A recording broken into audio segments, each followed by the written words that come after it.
Hi. So I just feel like talking about something that I enjoy. Um, because I feel like I need to talk about something I enjoy, and I guess that means I'm talking about Freddy Krueger, Elm Street stuff, um, because that's always been something that I liked. Uh, and being a kid in the '80s, you couldn't be at all in tune with pop culture in the late '80s and not know who Freddy Krueger was. Um, he was just everywhere. There was, Freddy Mania. Um, and you know, was very well established by the time I got to know him, got to know the franchise. It was a very well established franchise. I was born late '81, and the first Nightmare on Elm Street film that I remember seeing advertised in the paper was the fifth one, Dream Child. And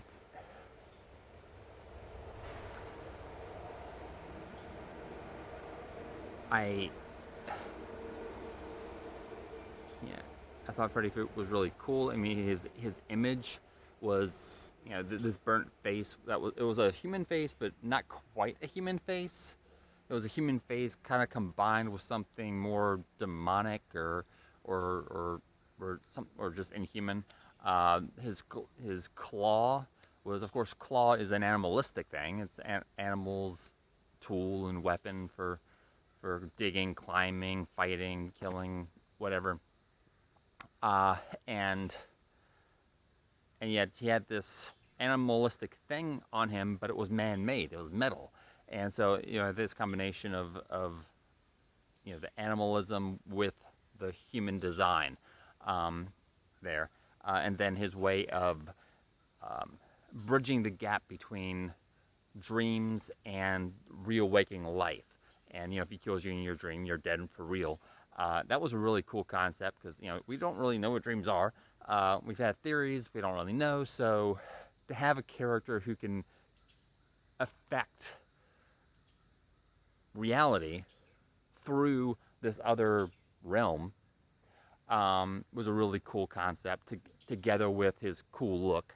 Um, and so yeah, I was a Freddy fan well before I ever saw the films. Um, my family wasn't really into horror, uh, so um, so they weren't going to be letting me watch this.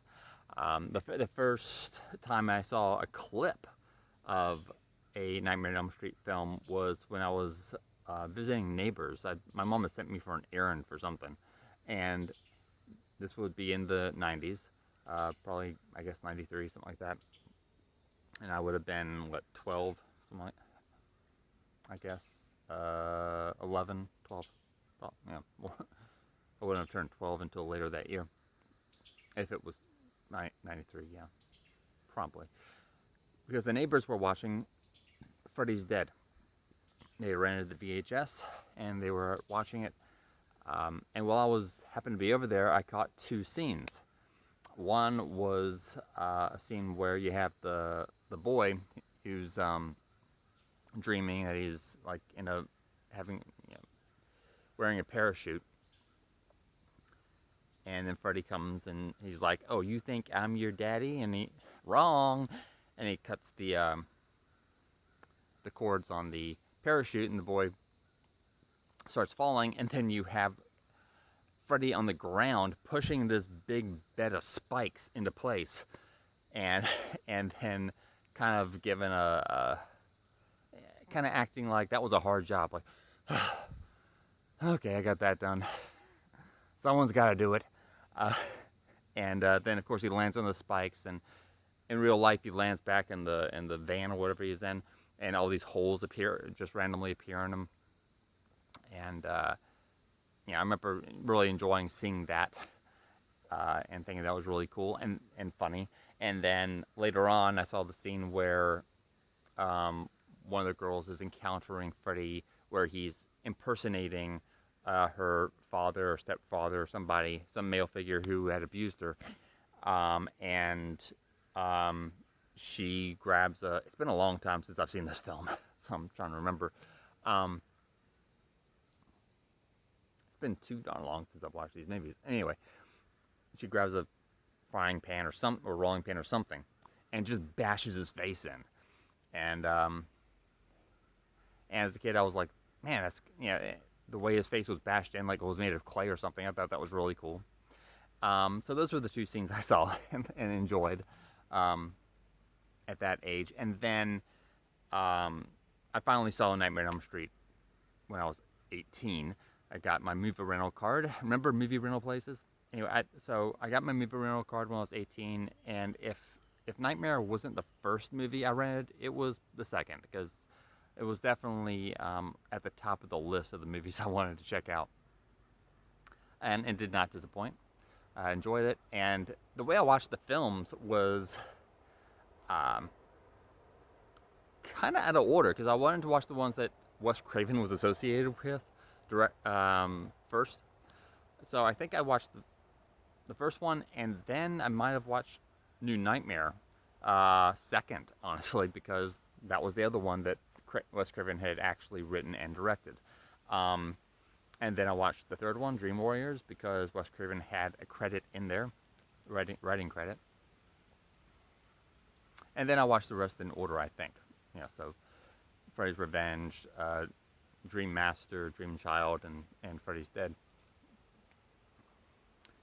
And basically enjoyed all of them. I mean, they all have something in them to recommend them. There's always something in there that makes them worth watching. There are better ones and worse ones, and the fans, sometimes will differ on which of those are. Most of them will agree that Dream Warriors is pretty good. Some will say that they love Freddy's Revenge. Some will say it's the worst one. Some will say, Freddy's. Some will really be digging Freddy's Dead, while others will be like, that's the worst one. I remember the first time I watched Dream Master, the early on in the film, the performance by the character Alice, played by dang it, what was her name? Anyway, I first thought her performance was kind of weak until I got to the end of the movie, and it's really strong, and I'm like, oh, that's right. Okay, duh. She, she's supposed to be a not so much a weak character, but a character who really hasn't come into her own yet. Of course, she does gain powers of her friends as they die, but she's shy, reclusive, and I don't know if you call it reclusive is the right word, but she's shy, timid at first, and the character develops during the film until she becomes quite a badass by the end of it. And also, I think 4 actually has the most satisfying ending when you have her holding up the glass and saying, evil shall see itself and it shall die. Shall or will? Anyway, evil will see itself and it will die. He sees his reflection. That weakens him to the point where all the souls within him can reach out and tear him apart. It's a fantastic ending. It's, yeah.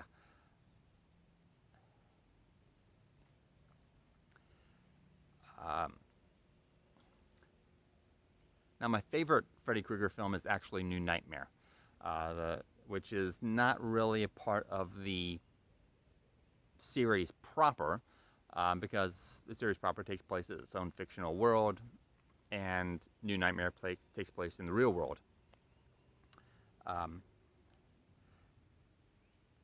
With Heather Langenkamp playing herself, and Robert Englund in a couple scenes actually playing himself, and Wes Craven playing, So, but it's a wonderful film. It's got some great thematic stuff going on.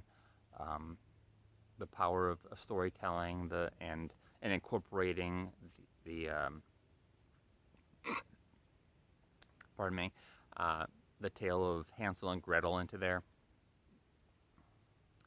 Um,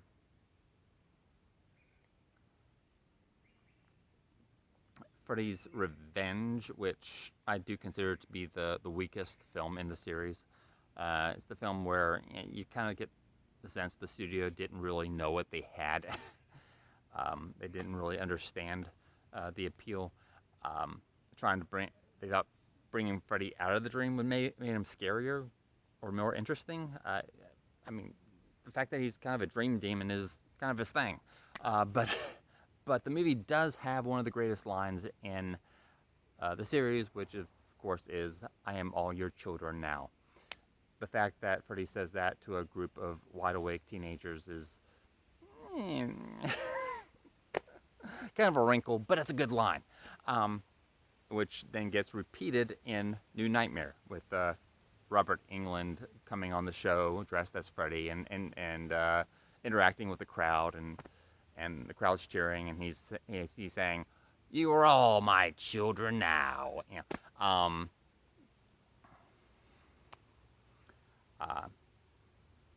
and you have that wonderful after moment with Heather and looking absolutely beautiful, and Robert talking to each other after the show, and Robert saying, "Yeah, I think they like to see us together in a movie." Jumbled up words. I think they'd like to see us in a movie together again. And she says, "In what? A romantic comedy?" And he says, "Just because it's a love story doesn't mean there can't be a decapitation or two." Which is a great line, and is true. I would love to see that. I'd love to see them in a movie, which is a love story, which has decapitations. And also with, some fans will complain about Freddy being too much of a clown, right? Like, he was scary in the first movie, but then they just turned him into a clown and a one-liner dude, and that's not something I can relate to, because by the time I was aware of Freddy, he was already that. He was already well established as being a one-liner villain, putting out the quips villain. And Freddy was never scary to me. He was always cool. In fact, I remember once when I was, I don't know, 12 or something like that. I don't know. I remember having a dream that I was in bed, and the door to my room was open, the hall light was on, and I could hear someone running up the stairs up into the hallway, and I knew it was Freddy. And so he got to the top of the stairs, he turned, he took a couple steps, and with his arm extended, he leaped through the air. And as he leaped through the air, he kind of just disintegrated into air. He just kind of faded into nothing.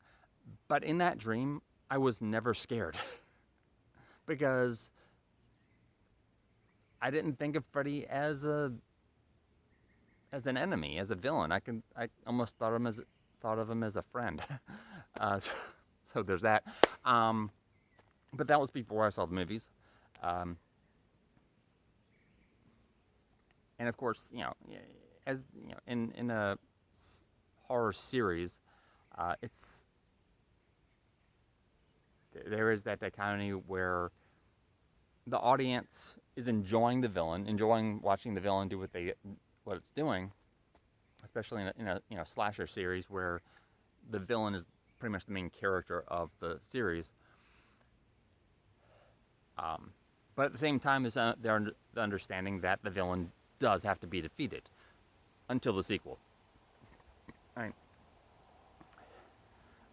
So you're rooting for him and against him at the same time. And also in the Nightmare on Elm Street films, and in pretty much all the horror films in the 80s, I think, notice that the characters are all really likable. I can't think of a single. There's no character in these films that you're actually rooting to die. Um, you don't. In the first movie, you don't want Tina to die. You don't want Rod to die. You don't want Glenn to die. In the sequel, there's no character you actually want to see die. Um, and that's something that I think some modern horror films have lost. That a lot of the characters really aren't that likable, and you kind of are rooting for them to die, um, and that's not as enjoyable an experience to me. Um, Now with Freddy versus Jason, throw that in there. The first time I saw that, I had not seen a single Friday the 13th film, and at this point, I've only seen the first five.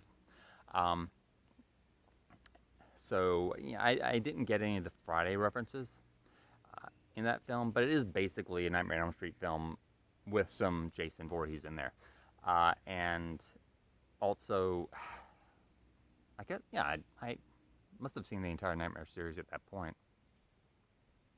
But anyway, the first time I watched it, I don't know, it didn't work for me. I didn't really enjoy it. The second time I watched it, which was 2 or 3 years ago, I did enjoy it. I thought it was a fun ride. Um, so that's always pleasant when you expect to not really go for a film that you've already seen, even, and then you're like, hey, that was, that was actually pretty cool. That was actually pretty enjoyable. The same thing happened with me with House of a Thousand Corpses. The first time I saw it, back when it first came out, I didn't. I guess I didn't get it or something. I didn't really care for it.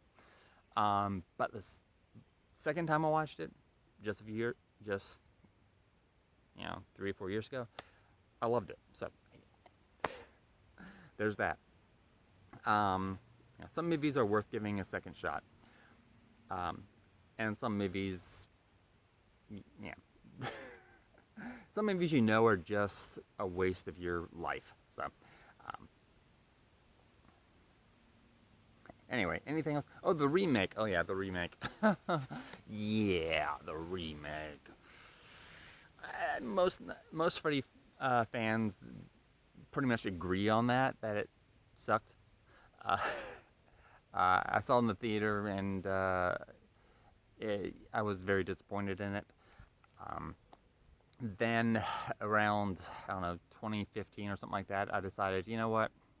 I'm gonna give this movie a second shot. I'm gonna put aside all the expectations I had when I first saw it, and I'm just gonna judge it on its own merit, on what I'm going to judge it on what it's trying to accomplish. All right. And so I watched it with that in mind, and I found that it wasn't as bad as I thought. It also wasn't particularly good either. It's it's it's it's it's it's it's a nice try, but no, it ultimately fails. I can see where they were going with it. I can see what they were trying to do with it, but ultimately it didn't really work. Um, so, yeah, it's anyway. So, I guess this video has probably gone long enough for that, but